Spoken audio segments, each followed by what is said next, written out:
Well, hello again. It's Cory Doctorow, and you may have forgotten me because it's been so long since I recorded one of these goddamn podcasts.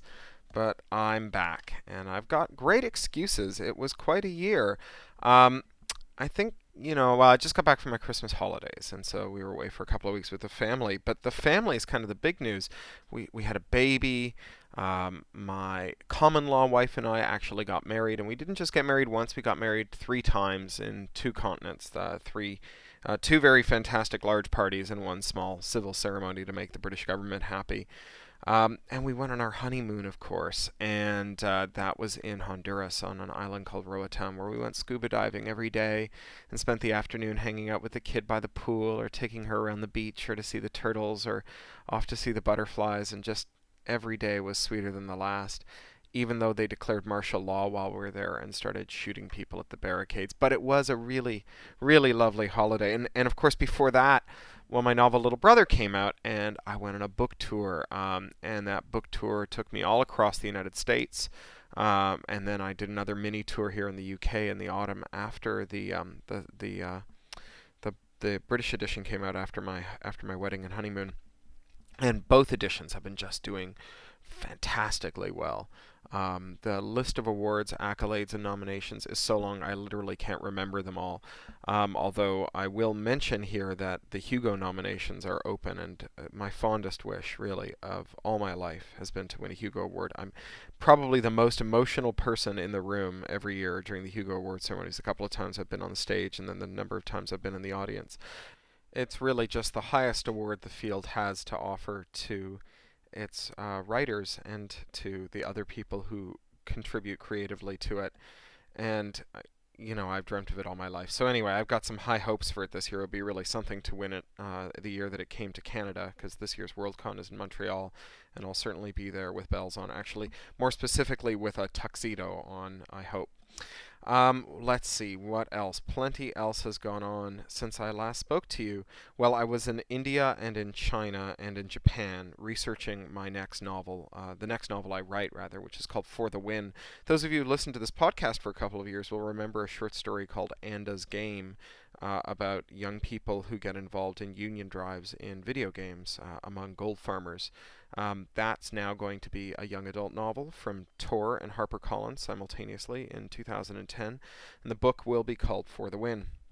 So I was off in Shenzhen and Guangzhou, in Pune and Mumbai, specifically in the parts of Mumbai that just got shot up, which was a little unnerving to have that happen a couple of months afterwards, although obviously not nearly so unnerving as it must have been for the people who were there. The tragedy is just astounding. And so I did that research as well. And then I also finished another book. I finished the book formerly known as Theme Punks, now known as Makers, which will be coming out in October 2009 from Tor Books. I've literally, just before I slipped the headphones on and came back down to the office and sat down in front of my computer, I went upstairs to my neighbor, who's a copy shop here in my office building in Clerkenwell, and picked up 30 copies of the manuscript, which is now complete, a full first draft, a full final draft, with all of my editor's remarks included. This will be a big 180,000 word novel about economic collapse, makers who struggle to come through it, and so on and so forth. And there's plenty of nice stuff planned for it, which I'll get into more as the date draws closer. And of course, the other big project this year was the baby. She is sweet as anything. She's almost a year old. She'll turn 1 on February 3rd, and she's walking almost. She climbs up on the sofa and goes hand over hand on it, and she's climbing on everything, and she cuddles and she kisses and she laughs and she plays jokes, and she loves to feed us. She'll hold out her food to us and then invite us to bite out of it, and then as we come closer to it, she'll yank it away and giggle maniacally. She's definitely her parents' daughter, and she's sweet, and everyone she meets that says that she's lovely, and I think she is too. We're getting ready for her first birthday. My parents are coming over from Canada along with my brother and his wife and my little nephew, and we're going to have a quick train trip over to Paris, and we're going to go to Disneyland with the kid and take her around the place where we had our first date. I'm getting geared up for a bunch of travel, of course, it being 2009. And I thought I'd run it down for you in case you're going to be at any of these places. I'll be at Confusion in, well, just outside of Detroit in late January, and then a couple of weeks after that, I'll be back in the U.S. in New York for the O'Reilly Table of Tools of Change (TOC) Future of Publishing Conference in Manhattan. I'll also be in San Francisco in March for the Game Developers Conference. I hope, I'm not 100% sure, and in Berlin for Republica. I'll be in Leeds in the UK here for EasterCon, come around Easter. And then in the spring, I'll be at the International Reading Association in Minneapolis. And then a month later at the 4th Street Science Fiction Convention, also Minneapolis. It'll be my first visit to Minneapolis, a place I've read and heard quite a lot about, and that just had the good grace to elect one of my favorite people in the world, Al Franken, to be a senator. So I'm really looking forward to that too. So, what will I podcast to you this year? Well, as I think I mentioned in previous podcasts, I have never podcast my novel, Someone Comes to Town, Someone Leaves Town. And that's quite a ambitious book until this book that's coming out now, Makers. It was the longest book I'd ever written. And it was one of the strangest and most personal books I'd ever written as well. It came out in 2005, I think, and I finished it in 2003, just on my way to the United Kingdom. I'd written most of it and needed to finish it, and I came back to Toronto after finishing up at EFF in San Francisco and took a month's leave of absence. Borrowed some office space from my friends at Primitive Features on Bloor Street, just at Bloor and Markham, and sat down and wrote this book with breaks to go to South by Southwest and on behalf of EFF, and also to gosh, what was it? It was Esther Dyson's conference in the desert, PC Forum. And it was actually at PC Forum that I finished the book. I found myself in my hotel room about 1 in the morning writing the end of the book. And I actually fell asleep sitting up with my fingers on the keyboard, and I kept typing. And I typed 2 or 3 nonsense sentences before my chin dropped onto my chest, and I woke up with a start, and I looked at the screen, and an irritation just to erase them. And I wish that I hadn't. I wish I knew what they were, but I don't. And then I finished the book. And then I got an email from a friend I hadn't heard from in 10 years who happened to be awake in Toronto, and I rang her up, and we talked for 2 hours because I was just too wired to go to sleep.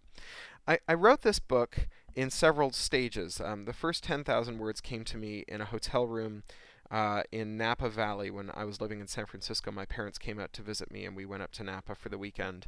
And I was in the next hotel room for my folks, and I just found myself writing almost automatically the first 10,000 words of this book.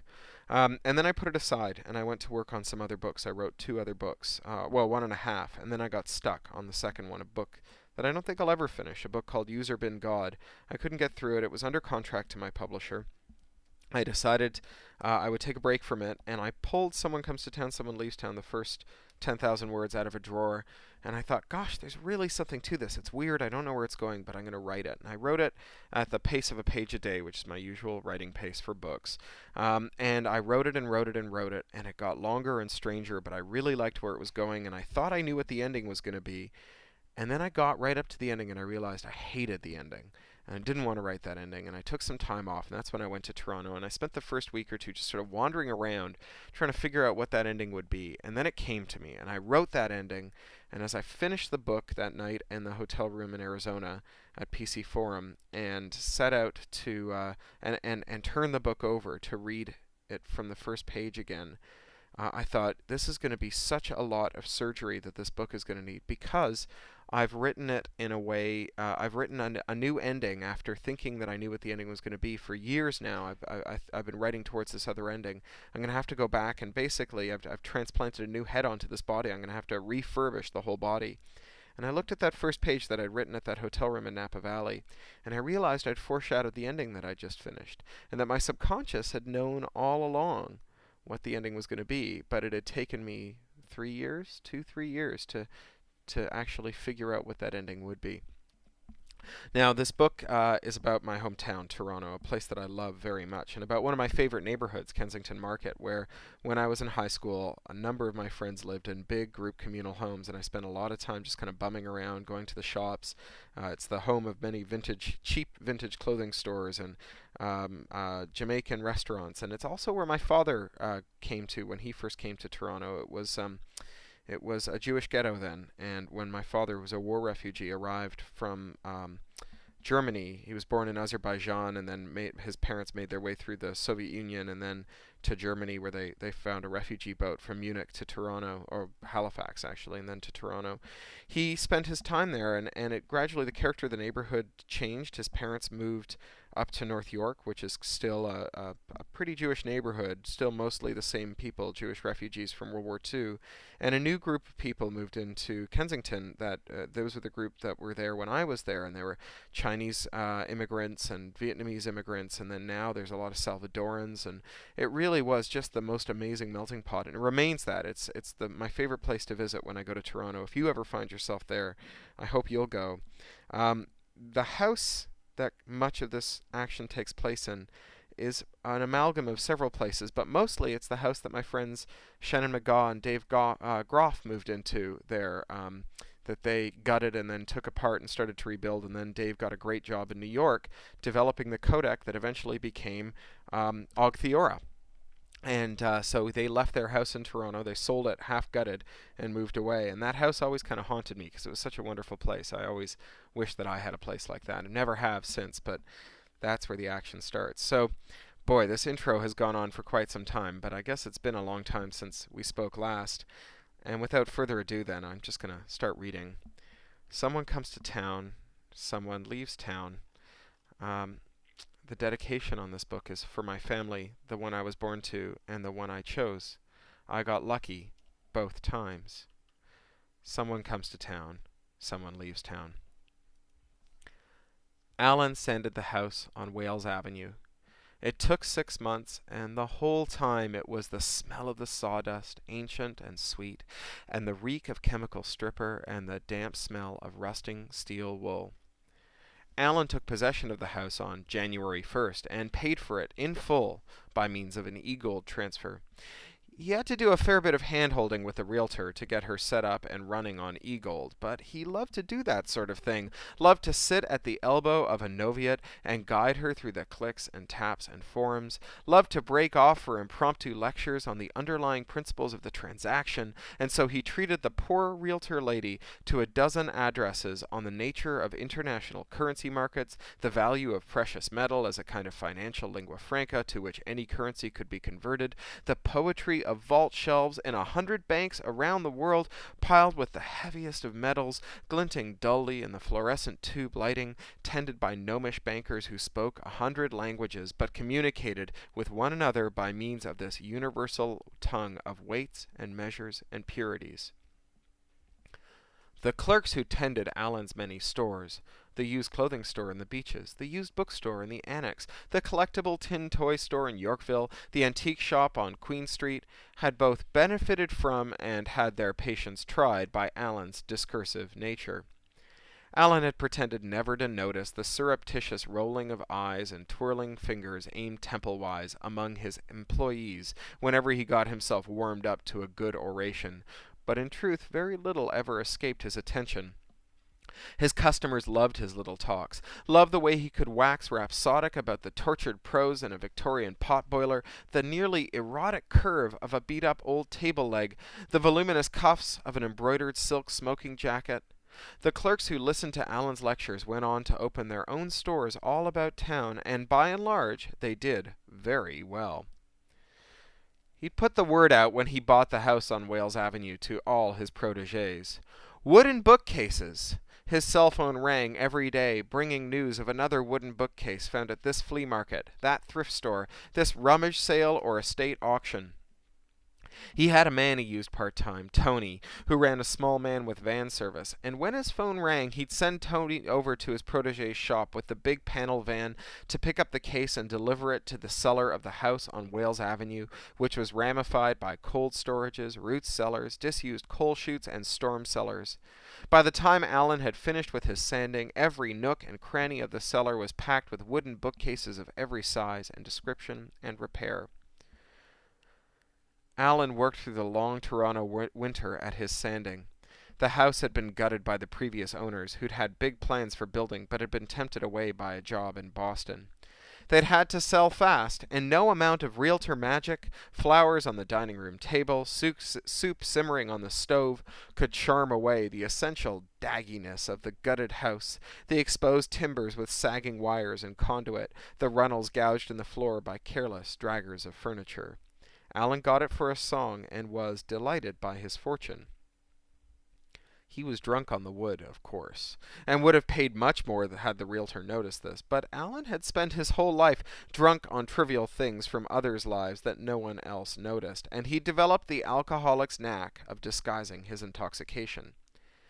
Alan went to work as soon as the realtor staggered off, reeling with a New Year's Day hangover. He pulled his pickup truck onto the frozen lawn, unlocked the kryptonite bike lock he'd used to secure the camper bed, and dragged out his big belt sander and his many boxes of sandpaper of all grains and sizes, his heat strippers and his jugs of caustic chemical peeler. He still had his jumbled, messy place across town, in a nondescript two-bedroom on the Danforth, would keep paying rent there until his big sanding project was done and the house on Wales Avenue was fit for habitation. Alan's sanding project. First, finish gutting the house. Get rid of the substandard wiring, the ancient lead-leaching plumbing, the cracked tile and water-warped crumbling plaster. He filled a half-dozen dumpsters, working with Tony and Tony's homie Nat, who was happy to help out in exchange for cash on the barrelhead, provided he wasn't required to report for work on 2 consecutive days, since he'd need 1 day to recover from the heroic drinking he'd do immediately after Alan laid the cash across his palm. Once the house was gutted to brick and timber and delirious wood, the plumbers and the electricians came in and laid down their straight shining ducts and pipes and conduit. Alan tarped the floors and brought in the heavy sandblaster and stripped the age and soot and gunge off the brickwork throughout until it glowed as red as a golem's ass. Alan's father, the Mountain, had many golems that called him home. They lived round the other side of his father and left Alan and his brothers alone, because even a golem has the sense not to piss off a mountain, especially the one it lives in. Then Alan tackled the timbers, reaching over his head with palm sanders and sandpaper of ever finer grains until the timbers were as smooth as Adirondack chairs, his chest and arms and shoulders athrob with the agony of 2 weeks' work. Then it was the floor work, but not the floors themselves, which he was saving last on the grounds that they were low-hanging fruit.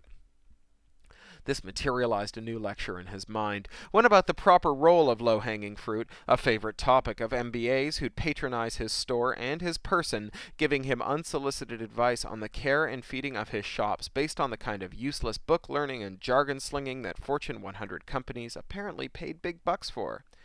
When an MBA said low-hanging fruit, he meant easy pickings, something that could and should be snatched with minimal effort. But real low-hanging fruit ripens last and should therefore be picked as late as possible. Further, picking the low-hanging fruit first meant that you'd have to carry your bushel basket higher and higher as the day wore on, which was plainly stupid. Low-hanging fruit was meant to be picked last. It was one of the ways that he understood people, and one of the kinds of people that he'd come to understand. That was the game, after all, understanding people. So the floors would come last, after the molding, after the stairs, after the railings and the paneling. The railings in particular were horrible bastards to get clean, covered in 10 or 30 coats of enamel of varying colors and toxicity. Alan spent days working with a wire brush and pointed twists of steel wool and oozing, stinging paint stripper until the grain was as spotless and unmarked as the day it came off of the lathe. Then he did the floors, using the big rotary sander first. It had been years since he'd last swung a sander around. It had been when he'd opened the tin toy shop in Yorkville, and he'd rented one while he was prepping the place. The technique came back to him quickly enough, and he fell into a steady rhythm that soon had all the floors cool and dry and soft with naked, exposed, woody heart meat. He swept the place out and locked up and returned home. The next day, he stopped at the Portuguese contractor supply place on Ossington that he liked. They opened at 5 a.m., and the men behind the counter were always happy to sketch out alternative solutions to his amateur construction problems. They never mocked him for his incompetence, and they always threw in a 10% contractor's discount for him that made him swell up with a rational pride that confused him. Why should the son of a mountain need affirmation from runty Portuguese with pencil stubs behind their ears and scarred fingers? He picked up a pair of foam rubber knee pads and a 10-kilo box of lint-free shop rags and another carton of disposable paper masks. He drove to the house on Wales Avenue, parked on the lawn, which was now starting to thaw and show deep, muddy ruts from his tires. He spent the next 12 hours crawling around on his knees, lugging a tool bucket filled with sandpaper and steel wool and putty and wood crayons and shop rags. He ran his fingertips over every inch of floor and molding and paneling, feeling the talc softness of the sifted sawdust, feeling for rough spots and gouges, smoothing them out with his tools. He tried puttying over the gouges in the floor that he'd seen the day he took possession, but putty seemed like a lie to him, less honest than the gouged-out boards were, so he scooped the putty out and sanded the grooves until they were as smooth as the wood around them. Next came the beeswax, sweet and shiny. It almost broke his heart to apply it because the soft, newly exposed wood was so deliciously tender and sensuous. But he knew that wood left to its own would eventually chip and splinter and yellow, so he rubbed wax until his elbows ached, massaged the wax into the wood, buffed it with shop rags so that the house shone. 20 coats of urethane took 40 days, a day to coat and a day to dry. More buffing, and the house took on a high shine, a slippery slickness. He nearly broke his neck on the slippery staircase treads, and the Portuguese helped him out with a bag of clear grit made from ground walnut shells. He used a foam brush to put one more coat of urethane on each tread of the stairs, then sprinkled granulated walnut shells on while it was still sticky. He committed a rare error in judgment and did the stairs from the bottom up, and trapped himself on the third floor with its attic ceilings and dormer windows, and felt like a goddamn idiot as he curled up to sleep on the cold, hard, slippery, smooth floor while he waited for his stairs to dry. The urethane must be getting to his head. The bookcases came out of the cellar one by one. Alan wrestled them onto the front porch with Tony's help and sanded them clean, then turned them over to Tony for urethane and dooring. The doors were UV resistant. The doors were UV filtering glass, hinged at the top and surrounded by felt on their inside lips so that they closed softly. Each one had a small brass prop rod on the left side that could brace it open. Tony had been responsible for measuring each bookcase after he retrieved it from Alan's protégé's shops, and for sending the measurements off to a glazier in Mississauga. The glazier was technically retired, but he'd built every display case that had ever sat inside any of Alan's shops, and was happy to make use of the small workshop that his daughter and son-in-law had installed in his garage when they retired him to the burbs. The bookcases went into the house, along each wall, according to a system of numbers marked on their backs. Alan had used Tony's measurements and some CAD software to come up with a permutation of stacking and shouldering cases that had them completely covering every wall, except for the wall by the mantelpiece in the front parlor, the wall over the countertop in the kitchen, and the wall beside the staircases, all the way to the ceiling. He and Tony didn't speak much. Tony was thinking about whatever people who drove moving vans think about, and Alan was thinking about the story he was building the house to write in. May smelled great in Kensington Market. The fossilized dog shit had melted and washed away with the April rains, and the smells were all springy ones, loam and blossoms, and spilled Tetra Pak fruit punch left behind by the Pan-Ethnic Street Hockey League that formed up spontaneously in front of his house. When the winds blew from the east, he smelled the fish stalls on Spadina, salty and redolent of Chinese barbecue spices. When it blew from the north, he smelled baking bread and in the kosher bakeries, and sometimes a rare whiff of roasting garlic from the pizzas in the steaming ovens at Massimo's all the way up on College. The western winds smelled of hospital incinerator, acrid and smoky.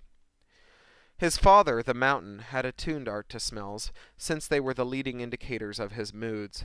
Sulphurous belches from deep in the caverns when he was displeased, the cold non-spell of spring water when he was thoughtful, the new-mown hay spell from his slope when he was happy. Understanding smells was something that you did when the mountain was your father. Well, thank you very much, and I'll talk to you in a week.